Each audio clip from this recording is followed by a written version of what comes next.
Good morning. পরীক্ষা প্রস্তুতি YouTube চ্যানেলে তোমাদের সকলকে আরেকবার সুস্বাগতম। গতকাল পিআরবির ওয়েবসাইটে একটা গুরুত্বপূর্ণ নোটিফিকেশন জারি করা হয়েছে, আশা করি অনেকে তোমরা দেখে নিয়েছো।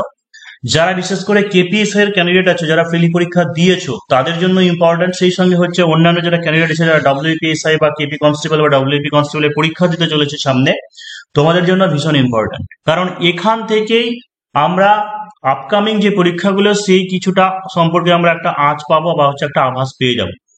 তো চলো নোটিফিকেশনে কি বলা আছে দেখে নিই। যে নোটিফিকেশনে লেখা আছে যে all the candidates who have appeared for the preliminary examination in common written test recruitment to the post of sub inspector or sub inspectors unarmed branch sub inspector and হচ্ছে armed branch sergeant in Kolkata Police 2023 are advised to follow the following instructions before sending email to wbprb10@gmail.com for change in caste category and or community and modification of personal data। অর্থাৎ যাদের ক্ষেত্রে caste বা category বা community এইগুলো নিয়ে problem আছে, মানে হতে পারে হয়তো কে ওবিসি এ বা বি, ঠিক আছে, সেখানে হয়তো ভুল করে এ হবে সে বি করে দিয়েছে বা বি হবে এ করে দিয়েছে, বা আর একটা এসসি ক্যাটাগরি যেখানে থাকে গোর্খা, গাড়োয়ালি, রাজবংশী বা এরকম ধরনের জিনিস, ঠিক আছে, এইগুলোর ক্ষেত্রে যাদের অসুবিধা হয়েছে বা গন্ডগোল হয়েছে তাদের জন্যই শুধুমাত্র এটা, মানে তারাই করতে পারবে, এটা হচ্ছে সবার জন্য নয়। Request for modification of personal data other than modification of caste, category and or community should not be sent। অর্থাৎ এইগুলো বাদ দিয়ে কাস্ট, ক্যাটাগরি বা কমিউনিটি এগুলো বাদ দিয়ে কিন্তু গণ্য করা হবে না। The West Bengal Police Recruitment Board had facilitated any an editing window for the above recruitment drive at the time of application for the post। অর্থাৎ যখন অ্যাপ্লিকেশন অ্যাপ্লাই করেছিল তখন এই সুযোগটা দেওয়া হয়েছিল।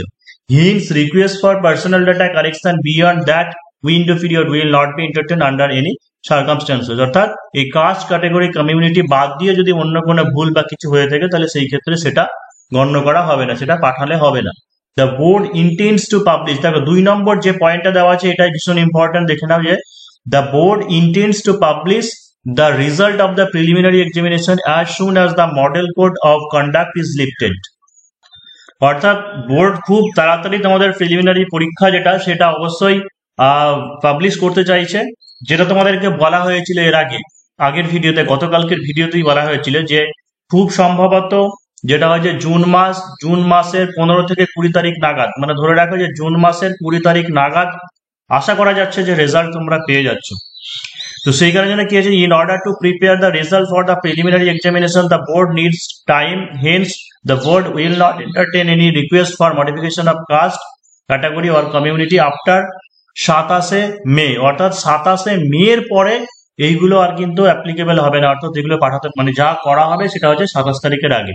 অর্থাৎ ওএমআর চেক বা এই সমস্ত জিনিস সবকিছু চেক হয়ে আছে। এবার কেউ দেখা গেল যে রেজাল্টের পরে তাদের কাস্ট ক্যাটাগরি অনুযায়ী তো কাট আপ করতে হবে, কাস্ট ক্যাটাগরি কমিউনিটি অনুযায়ী কাট আপ করতে হবে।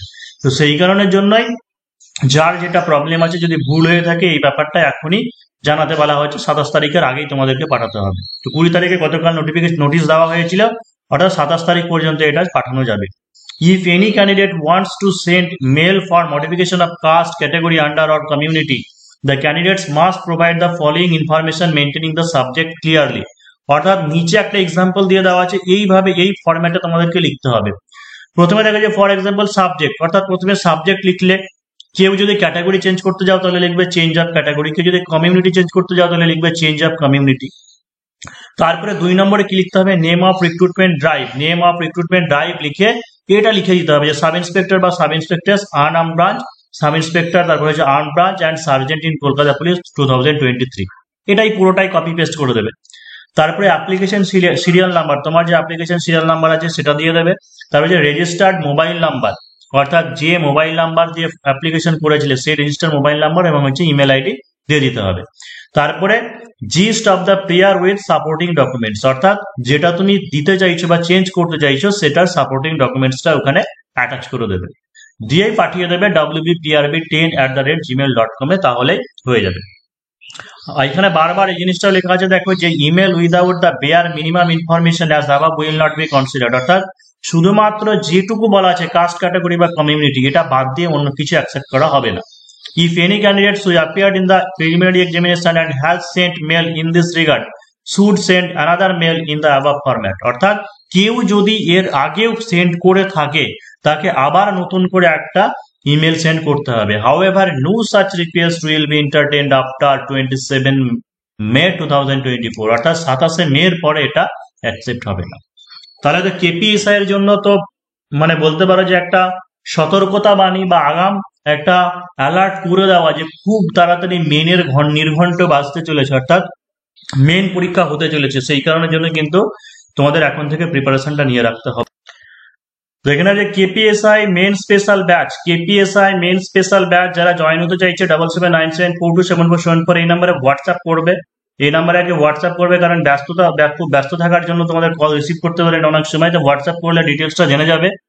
স্পেশাল 3 মাসের কোর্স, 3 মাসের কোর্স এই কারণের জন্য, তার কারণটা হচ্ছে জুন মাসের লাস্টের দিকে বা 15-20 তারিখ নাগাদ যদি রেজাল্ট পাবলিশ হয়ে যায় তাহলে জুন মাসের শেষের দিকে হয়তো মার্চ হয়ে যাচ্ছে, ঠিক আছে। তো জুলাই মাসটা যদি আমরা ছেড়ে দিই তো আগস্ট মাসের মোটামুটি আগস্ট মাসে, যেটা তোমাদেরকে বলছিলাম যে সেপ্টেম্বর চলে যেতে পারে, সেপ্টেম্বর হয়তো নাও যেতে পারে, যেটা মনে হচ্ছে যে আগস্ট মাসের লাস্টের দিকে বা হচ্ছে থার্ড উইকের দিকেই কিন্তু কি তারও আগে হতে পারে যে আগস্ট মাসে পরীক্ষার সম্ভাবনা। তাহলে মেরে গেটে আমরা যদি দেখতে যাই তাহলে হচ্ছে জুন আর জুলাই মাত্র হাতে 2 মাস নিট যেটা আমাদের টাইম পাবো সেটা হচ্ছে জুন আর জুলাই, ঠিক আছে। এই 2 মাস আমরা হাতে সময় পাবো।